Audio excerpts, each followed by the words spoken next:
एक समय की बात है। एक गांव में एक बुढ़िया माई रहती थी। वह प्रत्येक रविवार को सवेरे ही गोबर से घर का आंगन लीपकर स्नान आदि करके भगवान की पूजा करती। फिर भोजन तैयार कर भगवान को भोग लगाकर स्वयं भोजन करती। श्री हरि की कृपा से उसके घर सभी प्रकार के सुख एवं धन धान्य से पूर्ण था। किसी भी प्रकार का विघ्न या दुख नहीं था। सब प्रकार से घर में आनंद था। उसकी एक पड़ोसन थी जिसकी गाय का गोबर वह बुढ़िया माई रोज लाया करती थी। उस बुढ़िया माई की संपन्नता से वह पड़ोसन जलती थी। यह विचार करने लगी कि वह वर्द सर्वदा मेरी गाय का गोबर ले जाती है, इसलिए अगले दिन से यह अपने गाय को घर के भीतर बांधने लगी।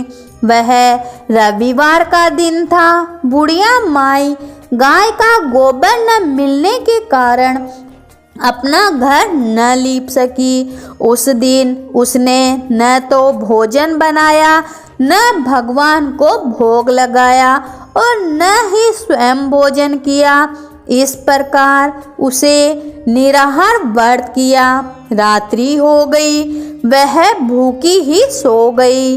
रात्रि में भगवान ने उसे स्वप्न में दर्शन दिए और भोजन न बनाने व भोग न लगाने का कारण पूछा। तो बुढ़िया माई ने कहा उसे गाय का गोबर नहीं मिला, इस कारण वह आपको भोग न लगा सकी।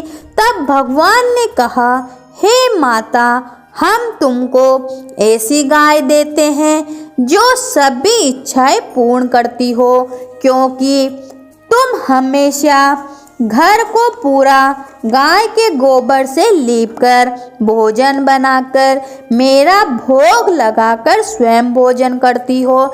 इससे मैं बहुत प्रसन्न हूँ। मैं निर्धन को धन, बांझ स्त्रियों को पुत्र देकर उनके दुखों को दूर करता हूँ तथा अंत समय में मोक्ष देता हूँ।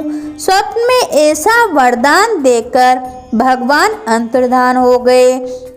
प्रातः जब बुढ़िया माई की आंखें खुली तो उसने देखा कि आंगन में एक अति सुंदर गाय और उसका बछड़ा बंधे हुए हैं। गाय और बछड़े को देखकर वह बुढ़िया माई अत्यंत प्रसन्न हुई और उनको घर के बाहर बांध दिया। वहीं उनके खाने के लिए चारा भी डाल दिया।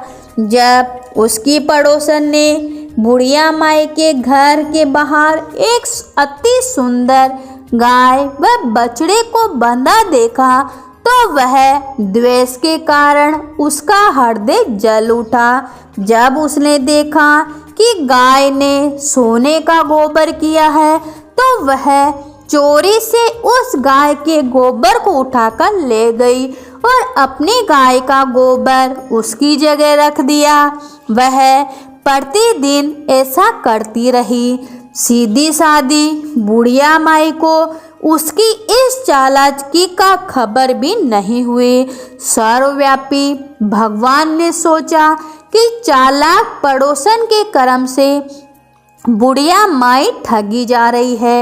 एक दिन भगवान ने संध्या के समय अपनी माया से बड़े जोरों की आंधी चला दी।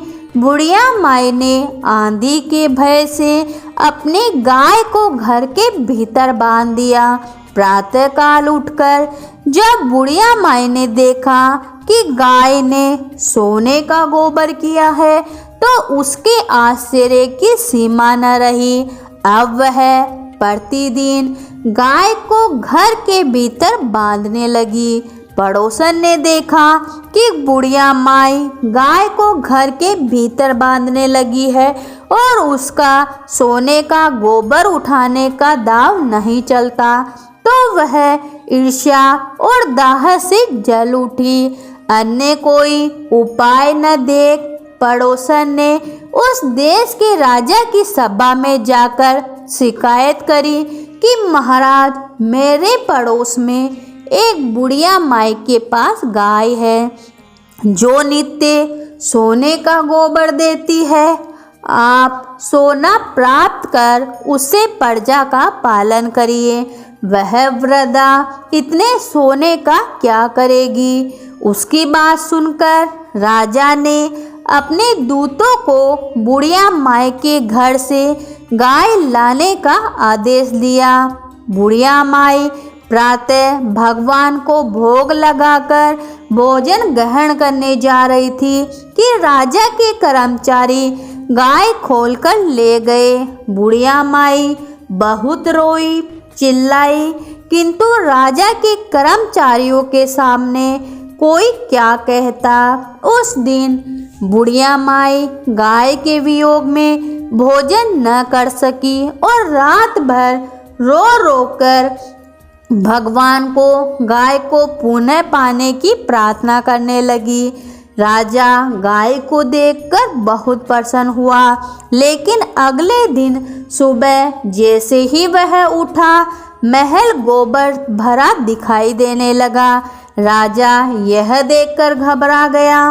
भगवान ने रात्रि में राजा को स्वप्न में कहा कि हे राजा, गाय बुढ़िया माई को लौटाने में ही तेरा भला है। उसके रविवार के व्रत से प्रसन्न होकर मैंने यह गाय उसे दी है। प्रातः होते ही राजा ने बुढ़िया माई को महल में बुलाकर बहुत से धन के साथ सम्मान सहित गाय बछड़ा उसे लौटा दिया और अपने कार्य के लिए उससे क्षमा प्रार्थना की। इसके बाद राजा ने उसकी पड़ोसन को बुलाकर उचित दंड दिया। इतना करने के बाद राजा के महल से गंदगी दूर हुई। उसी दिन से राजा ने नगर वासियों को आदेश दिया कि राज्य की समृद्धि तथा अपनी समस्त मनोकामनाओं की पूर्ति के लिए रविवार का व्रत करें। व्रत करने से नगर के लोग सुखी जीवन व्यतीत करने लगे। अब कोई बीमारी तथा प्रकृति के प्रकोप उस नगर पर नहीं होता। सारी प्रजा सुखी से रहने लगी। तो बोलो भगवान की जय हो।